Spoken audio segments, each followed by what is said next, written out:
Nous voici repartis en immersion totale dans les grands personnages de l'identité d'Israël. Et parmi les grands personnages aujourd'hui, j'aimerais aborder quelqu'un qu'on connaît, mais voir qu'est-ce qu'il nous a appris surtout. Vous savez, il y a une grande tradition dans le peuple juif, c'est répandu, que ce soit chez les Ashkenazim, les Sfaradim, d'aller sur les kivrei tzadikim. Tiens donc, c'est intéressant. Pourquoi on va sur les kivrei tzadikim? Qu'est-ce qu'on vient y faire? Évidemment, je vous arrête tout de suite. En aucun cas, il s'agit d'aller prier le tzaddik. Chas v'shalom. Vous imaginez bien que si je viens sur la tombe de quelqu'un et que je dis « Monsieur quelqu'un », prenons un exemple, Rabbi Shimon Bar Yochai. Je viens sur la tombe de Rashbi et je viens et je dis « Rabbi Shimon, s'il te plaît, donne-moi la parnassa ». Je ne veux pas mettre la pression à qui que ce soit, mais en termes juifs, ça s'appelle de l'idolâtrie. On prie Dieu. Et si je ne me trompe pas, Dieu, il est présent partout. Donc si Dieu, il est présent partout, pourquoi est-ce que j'aurais besoin d'aller sur la tombe d'un grand personnage pour parler à Dieu? Vous allez me dire, parce que je veux m'attacher au mérite du tzaddik. Mais tout à fait, il n'y a pas de problème. Mais je peux m'attacher au mérite de Rabbi Shimon Bar Yochai dans ma chambre, à la synagogue. Pourquoi est-ce que je vais aller sur sa tombe? Eh bien les amis, lorsque je vais sur la tombe de quelqu'un, un tzaddik, un talmid chacham, ou même mes grands-parents, la tradition d'Israël nous fait faire un minag qui n'est pas celui des nations. Chez les nations, on y met des fleurs. Mais comme vous avez bien lu Le Petit Prince, eh bien vous savez que les fleurs, c'est éphémère. Donc nous, on ne met pas de fleurs. Qu'est-ce qu'on met? Des pierres. Alors certes, la pierre, à notre échelle humaine, c'est éternel. Comme la neshama, l'âme du défunt, est éternelle. C'est vrai, mais pas seulement ça. Une pierre, en hébreu, ça se dit even. Even, ce sont les initiales des mots Av, Ben, Venneched. Le papa, le fils et le petit-fils. Ou alors, Even, c'est Av, Veben, comme vous voulez. Mais qu'est-ce que ça veut dire? Lorsque je viens sur la tombe de quelqu'un, je mets une pierre, Even, Av, Veben, le père et le fils. Et je viens dire à ce personnage, écoute-moi bien. De la même façon que Even, c'est Av, Veben, c'est un père et son fils, qu'il y a une transmission, qu'il y a une continuité, eh bien, toi, tu t'es arrêté là. C'est ta tombe, c'est ta dernière demeure.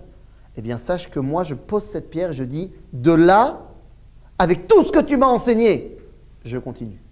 C'est un passage de témoin de venir sur la tombe des tzadikim. De venir dire, voilà, je prends tout votre enseignement et de là, je continue. Et je ne me tromperai pas. Je continuerai le chemin que vous m'avez enseigné. Pourquoi je vous dis tout ça?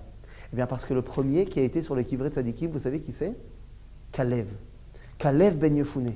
Kalev ben Yefoune, il fait partie des dirigeants de la tribu de Yehuda, des dirigeants de tout Israël. Et il sera un des 12 explorateurs. Ah, les explorateurs. 12 personnages envoyés par Moshe. Pourquoi? Pour préparer la conquête d'Israël. On va rentrer en Israël, Dieu nous a dit, on rentre. Moshe dit, ok, je vais envoyer un chef par tribu qui va explorer le pays, qui va nous ramener comment est-ce qu'on peut rentrer en Israël. Malheureusement, vous connaissez la fin du film. Sur les 12 explorateurs, 10 d'entre eux vont décider qu'une vie en exil, complètement manufacturée, complètement mélachutite, complètement fausse, protégée constamment par les nuées protectrices, avec le meilleur rabbin de l'histoire, Moshe, avec un dévoilement online, un Wi-Fi qui ne bug jamais, avec Dieu. Peut-être que c'est préférable à rentrer en Israël. Mais si on rentre en Israël, il n'y aura plus la manne. On sera obligé de travailler par terre, de faire sortir du pain. On sera obligé maintenant d'aller créer des villes, d'aller se défendre et se battre contre nos ennemis. Mais à ce moment-là, on aura beaucoup moins le temps d'étudier la Torah. Et on n'aura même plus Moshe. Non. Restons dans le désert. Ayons une conception idyllique de l'exil. Le problème, c'est que Dieu n'est pas d'accord. Et je crois que c'est Dieu qui a raison au final.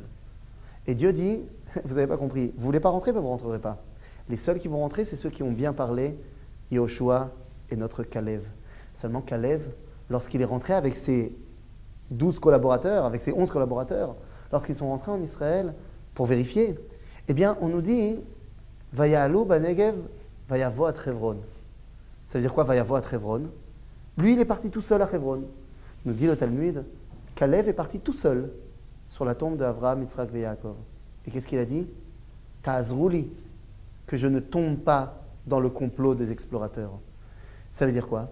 Ça veut dire, pourquoi il est venu là-bas? Il aurait pu aller n'importe où, prier Dieu et dire, aide-moi à ne pas tomber dans le complot des explorateurs. Pourquoi aller d'Afka sur la tombe d'Avraham, Yitzhak et Yaakov? Eh bien parce qu'Avraham, Yitzhak et Yaakov, tout votre combat, toutes vos vies, ça a été la promesse d'une descendance et de l'héritage de la terre d'Israël. La descendance, c'est nous, c'est mes copains, les explorateurs, c'est Am Israël. Faites que je ne tombe pas à la deuxième promesse, que je ne tombe pas et que je ne choisisse pas le désert. Aidez-moi à continuer à être fidèle à votre enseignement. Papa Abraham, papa Yitzhak, papa Yaakov. Kalev, grâce à cette fila, dira qu'il faut rentrer en Israël. Venachol veyachol nuchalla, on va réussir parce que Dieu est à nos côtés. Kalev héritera par ce geste de la ville de Hebron. Ce qui veut dire que Kalev ben Yefouné est celui qui fait le lien dans toutes les générations entre les patriarches fondateurs de notre identité et ceux qui la réalisent, nous, les enfants d'Israël. Toda Rabba.